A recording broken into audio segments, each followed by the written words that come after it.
Et ce conflit qui s'importe en France. L'équipe. Alors, est-ce que vous avez vu que la mairie de Saint-Denis a hissé la mairie de Saint-Denis, la mairie, on est en démocratie, on est en France jusque-là, de Saint-Denis, a hissé le drapeau palestinien sur sa façade et a appelé à manifester cet après-midi autour de Rima Hassan, qui était retour de son petit périple, comme disait Ronstein tout à l'heure, c'est son périple, sa com, quoi, sur. Ça marche bien, on part d'elle 5 heures par jour. Bah oui, mais en même temps, elle rentre à Paris, la place de la République, c'est noir de monde. Et vous vous rendez compte, la mairie de Saint-Denis, moi je voudrais vous entendre, Adi Amatou, que je suis ravie de revoir dans ce studio, directeur adjoint de la rédaction de Marianne. J'avais oublié de préciser, mais on vous connaît par cœur. Adrien Matou. Vous l'avez dit tellement vite que même moi j'ai pas compris. Vous savez pas ce qu'il fait, directeur adjoint? Si, je sais, mais Monsieur le directeur. Voilà. Monsieur le directeur. Je vous appelle Monsieur le directeur de la rédaction de Marianne. Vous n'avez pas changé. Bah, vous êtes toujours directeur. A priori, non. Voilà, vous êtes de retour sur Europe 1. Vous comprenez que la mairie de Saint-Denis... Bah, je comprends. On peut comprendre sans approuver. C'est une grande tradition des mairies de gauche de prendre position sur les sujets internationaux. Il y a même des petites municipalités de 10 000 habitants qui passent plus de temps à débattre de ce qui se passe à l'autre bout du monde que du rond-point à 3 rues. Voilà, après, le fait d'appeler à manifester, je comprends qu'on soit choqué. Ceci dit, c'est une municipalité... Je crois que c'est le drapeau palestinien sur la mairie qui me choque le plus, je vous le dis franchement. Alors ça, pour le coup... Je vous trouve choqué. Ceci dit, il y a beaucoup de mairies qui ont un drapeau ukrainien, par exemple. Ça choque pas. Ça choque pas vraiment. Le drapeau ukrainien n'envoie pas le même message que le drapeau palestinien aujourd'hui. Non, évidemment. Alors on peut discuter le message, un drapeau ukrainien sur la façade d'une mairie française, c'est un peu absurde aussi. C'est-à-dire qu'on joue un jeu un peu. On comprend pas trop. Oui. Bah, moi, on a qu'à mettre le drapeau français. Disons que moi, si c'est un drapeau en soutien aux victimes, aux dizaines de milliers de victimes de Gaza, je suis pas extrêmement choqué. Après, si c'est un mot d'ordre pour manifester. Adrien Matou, vous savez très bien que c'est pas ça. Enfin, peut-être par extension, mais c'est pas ça. Le drapeau palestinien, malheureusement, aujourd'hui en France, il ne représente pas du tout. J'admire votre capacité à sonder les cœurs et les reins, parce que je pense vraiment qu'il y a des gens qui ont le drapeau palestinien, qui ne souhaitent pas l'anéantissement d'Israël. On sait évidemment que dans la défense de la cause palestinienne et dans l'antisionisme de certains, voire de beaucoup, se cache l'antisémitisme. Ceci dit, je vais pas prétendre que tout le monde, tous ceux qui soutiennent la cause palestinienne aujourd'hui, sont des antisémites en puissance. Je ne peux pas dire ça. L'invitation de Rima Hassan en dit plus que le drapeau de lui-même. L'invitation de Rima Hassan, oui, exactement. Charles Dornelas, vous en pensez quoi, vous? Mais non, mais c'est pour ça que je disais, au lieu de multiplier les drapeaux, parce que si on met des drapeaux en soutien à toutes les victimes du monde, il va falloir un nombre de drapeaux incalculable. Il y en a beaucoup qu'on oublie. Par exemple, en ce moment, 2 secondes, il y a un immense massacre en cours au Soudan. Aucune mairie ne met le drapeau du Soudan. Donc en effet, c'est pour ça que je disais, c'est pas la légitimité de la cause ou de la souffrance qui est indiscutable dans tous les pays qu'on a évoqués jusqu'à maintenant, qui fait qu'on affiche tel ou tel drapeau. Et le problème, c'est que souvent, ça devient un ressort politique, en effet, et voire un ressort électoral pour certains, ce qui confine au cynisme qui se retourne parfois contre la préoccupation même de la souffrance. Ce que je disais tout à l'heure, pourrir le débat, c'est le meilleur moyen de faire oublier les souffrances réelles de part et d'autre de la guerre, puisque je rappelle que dans une guerre, tout le monde souffre. En fait, c'est la raison pour laquelle il faut tout faire pour qu'elle s'arrête. Ça, c'est une certitude. Maintenant que que ce conflit-là en particulier, soit instrumentalisé de manière abjecte par certains pour des raisons électorales, et notamment dans certains quartiers où en plus il est alimenté et il arrive dans certains cerveaux comme une détestation de potentiellement, en effet, la personne juive qui habite à 3 pâtés de maison. C'est une évidence, on le voit depuis 1 an et demi. C'est pour ça que c'est dangereux, et c'est dangereux à tous les titres. C'est dangereux, en effet, directement en France par une importation complètement idiote et vraiment bas de plafond de ce conflit qui a des répercussions sur des Français. Et ça, c'est une catastrophe. Ça a des répercussions aussi dans la détestation nourrie par certains envers la France par un discours qui fait que, vous savez, ce fameux discours de la France est complice du génocide, qui par ailleurs discours, et je note là une certaine malhonnêteté, qui ne s'est pas amendé avec le changement de discours d'Emmanuel Macron lui-même à l'égard d'Israël. Le discours ne s'est pas du tout amendé. On entend encore dans les manifestations que le président est complice du génocide à Gaza. Donc c'est bien la preuve que c'est pas tellement la réalité de la situation qui intéresse. Ça, c'est la deuxième chose. Et évidemment, ça n'apporte rien dans la résolution du conflit, où, encore une fois, les drames sont bien présents, et ça invisibilise même pour une partie, on va dire, le drame, en l'occurrence des Palestiniens, que certains refusent de voir par exaspération du discours de LFI ou de Rima Hassan en particulier.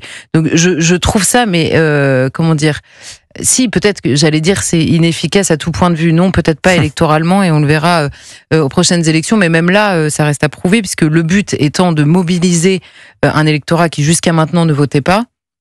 Bon, on verra si c'était réussi, et là on aura une raison de plus de s'inquiéter. On rappelle le contexte politique à Saint-Denis, parce que c'est pas inintéressant. Oui. Ah bah si, vous avez raison, tiens. C'est pas une mairie LFI, c'est pas une mairie communiste, c'est une mairie socialiste. Alors que Saint-Denis a été une ville de la banlieue rouge, donc une ville qui a été sous domination communiste pendant des décennies. Les dernières municipales ont été extrêmement houleuses. Et il y a eu cette victoire un peu surprise des socialistes. Alors les socialistes à Saint-Denis, vous pouvez pas faire plus à droite. Hein, ah oui dans ce qui existe, socialistes à Saint-Denis. Non, mais aucune liste plus à droite. Aucune liste plus à droite que le PS ne peut. Mais qu'est-ce qu'ils vont mettre des drapeaux palestiniens sur la façade de la mairie? Je pense qu'ils savent. On va pas se mentir. Saint-Denis est une ville où la population musulmane est extrêmement nombreuse. Il s'agit de ne pas se faire couper l'herbe sous le pied et de montrer qu'on a une préoccupation pour la cause palestinienne qui existe et que les LFI ne sont pas les seuls à incarner. Donc c'est pour ça que l'invitation de Rima Hassan est plus étonnante que le drapeau palestinien. L'invitation de Rima Hassan, genre. Racontez-nous, Charlotte. Non, mais en raison de ce que vient de dire Adrien, c'est beaucoup plus étonnant en effet, parce que le drapeau palestinien, par ailleurs, chez beaucoup de gens, à mon avis, c'est important que cette cause et que la préoccupation, on va dire, pour les Palestiniens existe ailleurs précisément que dans le discours de LFI. C'est important. Pourquoi ? Parce que c'est une préoccupation. D'ailleurs, on l'a déjà évoqué à de nombreuses reprises sur ce plateau. Il y a beaucoup de gens, et notamment dans la population musulmane, pour qui cette question est comment dire, littérale. Nous, on n'est pas directement impliqué dans ce conflit-là de la même manière. Mais il est vrai que dans la population musulmane, de la même manière d'ailleurs que chez nos compatriotes de confession juive, il y a quelque chose de viscéral et d'existentiel dans le conflit qui est en train de se jouer. C'est pas le cas chez tout le monde, mais donc dans la population musulmane, c'est une certitude pour la plupart, on va dire pour une majorité.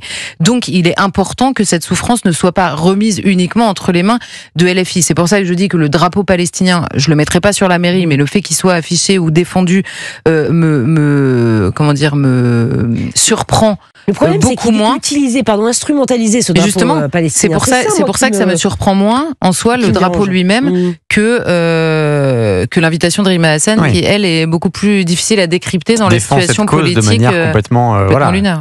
Quand on parle des gens qui importent le conflit de manière outrancière et qui le placent sur des bases totalement néfastes, Rima Hassan arrive en premier. Alors, ce qui est intéressant dans le fait qu'elle est invitée par le PS, c'est que je me demande en réalité à quel point Rima Hassan est identifiée comme une figure insoumise, ou si elle arrive à exister par elle-même sur son nom.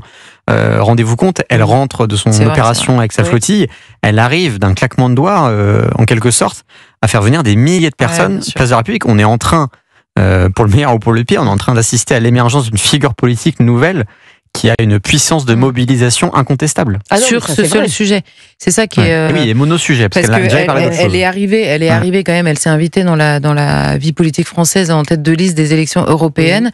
Et depuis... Pas tête de liste, sur la liste. Sur la liste des élections européennes, pardon. Mais d'ailleurs, c'est révélateur, en effet. Elle est devenue la tête de liste factuellement de toute cette campagne qui ne s'est fait que sur la question palestinienne. Et elle a une existence politique en France que sur cette question. Donc elle ne mobilise que sur cette question. Et ça, mais en effet, peut-être que la mairie a moins invité une figure LFI que la figure de la cause palestinienne. Et en effet, moi, je pense pour le pire. Ouais. Et on en parlait tout à l'heure avec Ofer Braunstein. Ce serait intéressant de savoir qui tire les ficelles derrière Rima Hassan.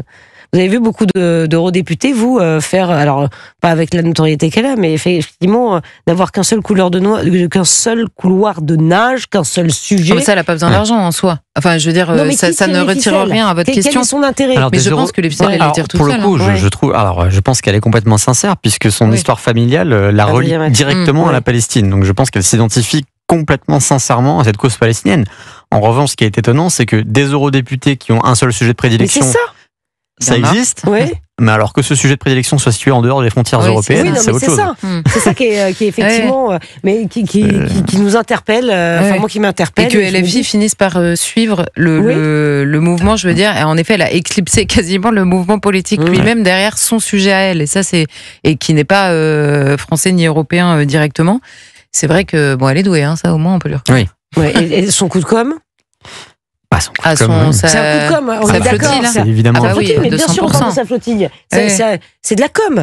Non. C'est de la gomme. Alors, ceci dit, la communication, ça fait toujours partie de la politique et ça fait toujours partie des moyens d'action pour mobiliser autour d'une cause. Après, moi, je trouve qu'il y a quand même une certaine indécence de sa part. Déjà, il y avait un contraste entre l'insouciance dont elle faisait preuve sur son bateau, même à son retour, tout sourire, et la dramatisation et le côté effectivement dramatique de la cause palestinienne. Moi, je trouve ça complètement indécent. Visiblement, c'est pas le cas des soutiens de la cause palestinienne qui, nombreux, viennent l'acclamer. Voilà. Ouais. Eh bien, merci beaucoup, Adrien Matou. C'est un plaisir de vous retrouver. Je vous donne rendez-vous le week-end prochain, je pense. Avec joie. Adrien Baget dit quoi? Il revient, Adrien Matou, le week-end prochain. Est-ce qu'il a passé le... Voilà, vous êtes programmé. Ah non, c'est bon. Plaisir de vous voir. Charles Dornelas aussi. Moi aussi, ouf. Bon, cool. Voilà. Donc, on se revoit le week-end prochain. Merci infiniment à vous deux.